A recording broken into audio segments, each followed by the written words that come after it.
Hi friends, welcome back to our channel. ഏഴാം ക്ലാസ്സിന്റെ ഗണിത ക്ലാസ്സിലേക്ക് എല്ലാ കൂട്ടുകാർക്കും സ്വാഗതം. അപ്പൊ കൂട്ടുകാർക്ക് ഗണിതം എക്സാം ആണ് നാളെ. അപ്പൊ അതിന്റെ കുറച്ച് സമഗ്രയിൽ ചോദിച്ചിട്ടുള്ള ഒരു മാതൃക ക്വസ്റ്റ്യൻ പേപ്പറിലെ കുറച്ച് ക്വസ്റ്റ്യൻസ് ആണ് നമ്മൾ ഇവിടെ ഡിസ്കസ് ചെയ്യുന്നത്. അപ്പൊ നമുക്ക് നോക്കി വെക്കാം. പ്രവർത്തനം 5. ഒരു കമ്പ്യൂട്ടർ സ്ഥാപനം തുടങ്ങുന്നതിന് കുടുംബശ്രീ കൂട്ടായ്മ ഒരു സഹകരണ ബാങ്കിൽ നിന്നും 4,80,000 രൂപ ഒരു വർഷ കാലാവധിക്ക് വായ്പ എടുക്കുന്നു.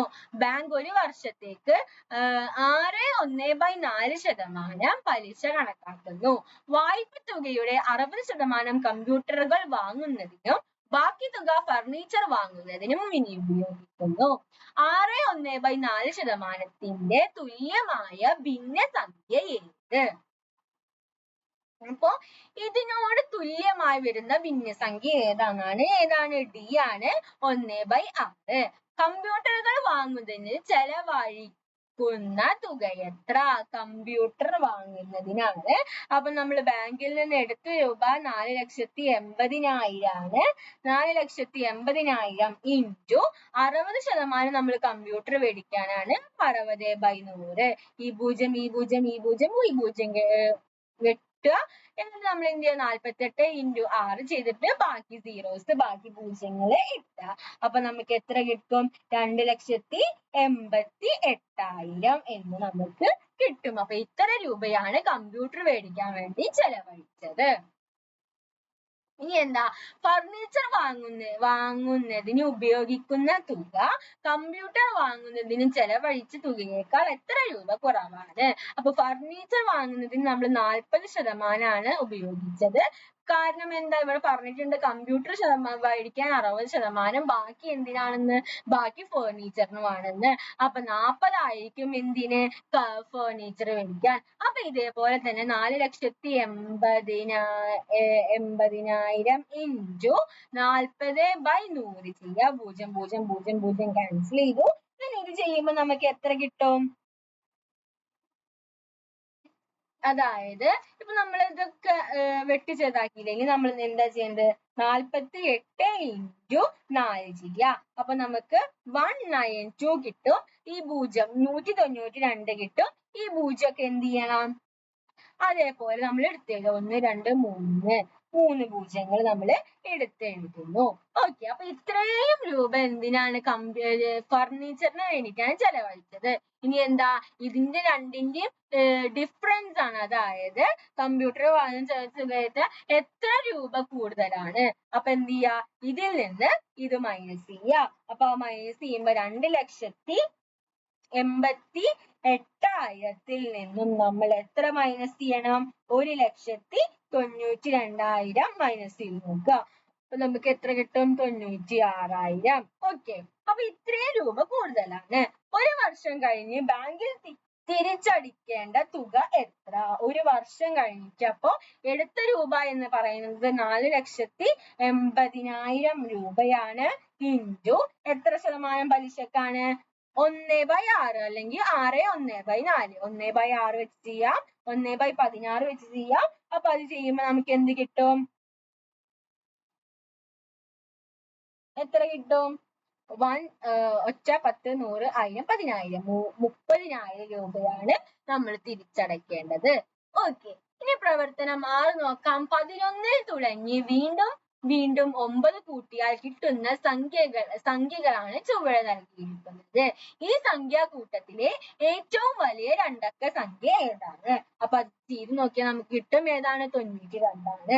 ഈ കൂട്ടത്തിലെ ഏത് സംഖ്യയെയും 9 കൊണ്ട് ഹരിച്ചാൽ മിച്ചം എത്രയാണ്? അപ്പൊ ഏതായിട്ട് നമ്മൾ 9 എത്രയാണ് നമുക്ക് നോക്കിയേക്കാം. 92 നോക്കാം. നമ്മൾ 2 വെച്ചിരിക്കുന്നു. ഈ സംഖ്യാകൂട്ടത്തിലെ ഏത് സംഖ്യയും 9 കൊണ്ട് ഹരിച്ചാൽ 9 കൊണ്ട് ഹരിക്കുന്നു. 9 ഉണ്ട്. എത്രയാണ് മിച്ചം വരിക? 2 ആണ്. അപ്പൊ നമ്മള് 2 എന്ന് കൊടുക്കുന്നു. 200 എന്ന സംഖ്യ ഈ സംഖ്യാകൂട്ടത്തിൽ ഉണ്ടാകുമോ? അപ്പൊ അത് ചെയ്ത് നോക്കാം. അപ്പൊ എന്താ? ഉണ്ടാകും. ഈ കൂട്ടത്തിന്റെ പൊതുവായ ബീജഗണിത രൂപം എഴുതുക. അപ്പൊ ഇതിന്റെ പൊതുവായ ബീജഗണിത രൂപം പറഞ്ഞാൽ 9n+1 2 2 എന്ന് പറഞ്ഞാൽ 1, 2, 3 എന്ന് പറയുന്ന നമ്പേഴ്സ് ഒക്കെയാണ്. ഓക്കെ അല്ലേ? ഇനി നമുക്ക് അടുത്തൊരു ക്വസ്റ്റ്യൻ നോക്കാം.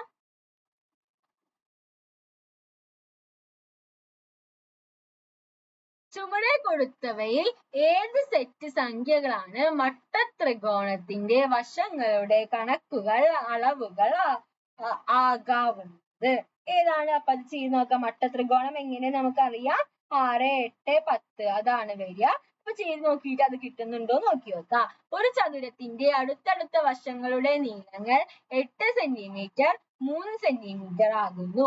അതിന്റെ വികർണത്തിൽ വരയ്ക്കുന്ന സമചതുരത്തിന്റെ പരപ്പളവ് കണ്ടുപിടിക്കുക.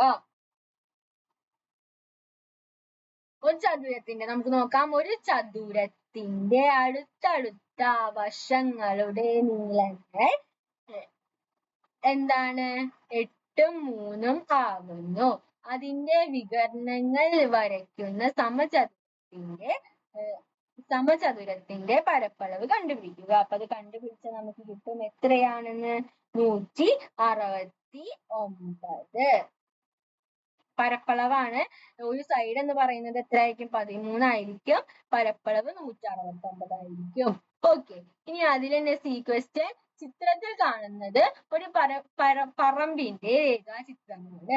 സമചതുരാകൃതിയിലുള്ള സ്ഥലത്തിന്റെ പരപ്പളവ് എത്ര? ഇതിന്റെ പരപ്പളവ് എത്ര?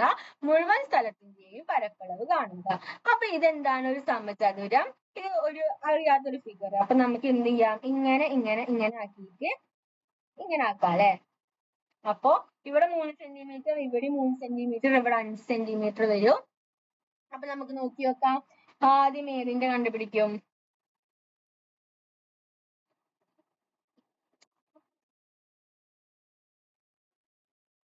ആദ്യം നമുക്ക് ഈ റെക്ടാങ്കിളിന്റെ ഇത് കണ്ടുപിടിച്ച് നോക്കാം. ഇത് കണ്ടുപിടിച്ച് നോക്കാം. അപ്പൊ അതിന്റെ ഏരിയ എന്ന് പറഞ്ഞാല് എന്താണ്? ഏരിയ അതായത് പരപ്പളവ് എന്ന് പറഞ്ഞാല് 1/2 ഇൻറ്റു എത്രയാണ്? 12 ഇവിടെ. ഇവിടെ എത്രയാണ്? ഹൈറ്റ് 5. അപ്പൊ അത് ചെയ്താൽ നമുക്ക് 30 കിട്ടും. ഓക്കെ. ഇനി അതേപോലെ തന്നെ നമുക്ക് ഇതിന്റെ കണ്ടുപിടിച്ചാല് ഇതിന്റെ ഒരു സൈഡ് എത്രയാണെന്നാണ് പറഞ്ഞിട്ടുള്ളത്? ഇവിടെ 12. അതായത് ഇതിന്റെ ഈ വശം എന്ന് പറയുന്നത് അതായത് a² + b² = h² ആണ് ഈ സ്ക്വയർ. ഈ ഭാഗം അല്ലെ? ഈ ഭാഗം. അപ്പൊ a² എന്ന് പറയുന്നത് എന്താ? 12ന്റെ സ്ക്വയർ പ്ലസ് b² 5ന്റെ സ്ക്വയർ ആണ് h². h² എന്ന് പറഞ്ഞാൽ എന്താ? ഇത് ഇൻറ്റു ഇത്. അത് തന്നെയാണ് എന്ത്? ഇതിന്റെ ഏരിയ എന്ന് പറയുന്നത്. അപ്പൊ 12ന്റെ സ്ക്വയർ എന്ന് പറഞ്ഞാൽ 144 ആണ്. 5ന്റെ സ്ക്വയർ എന്ന് പറഞ്ഞാൽ എത്രയാണ്? 25 ആണ്. അപ്പൊ 169 ആണ് h² അഥവാ ഏരിയ. അപ്പൊ ഇത് നമുക്ക് കിട്ടി 169. ഇനി ഈ റെക്ടാങ്കിളിൽ എന്തായിരിക്കും? എന്തായിരിക്കും? L × B ആയിരിക്കും. അതായത് 12 × 8 12 × 8 അല്ല 3 12 × 3 36. അപ്പൊ ഇവിടെ 36 കിട്ടി. അപ്പൊ ഈ ടോട്ടൽ ഫിഗർ എന്ന് പറഞ്ഞാൽ എന്താണ്? സമചതുരം ഉണ്ട്, പിന്നെ ഒരു ട്രയാങ്കിൾ ഉണ്ട്, പിന്നെ ഒരു റെക്ടാങ്കിൾ ഉണ്ട്. അപ്പൊ സമചതുരത്തിന്റെ എത്ര? 169 പ്ലസ് ട്രയാങ്കിളിന്റെ 30 പ്ലസ് 36 ചെയ്ത് നമുക്ക് 235 സ്ക്വയർ സെന്റിമീറ്റർ എന്ന് കിട്ടും. ഓക്കെ. അപ്പൊ ഇത്രയും ക്വസ്റ്റ്യൻസ് ആണ് നമ്മൾ ഇവിടെ ഡിസ്കസ് ചെയ്യാൻ ഉദ്ദേശിക്കുന്നത്. അപ്പൊ ഈ പറഞ്ഞ കാര്യങ്ങൾ കൂട്ടുകാർക്ക് യൂസ്ഫുൾ ആയെന്ന് വിചാരിക്കുന്നു. Thanks for watching.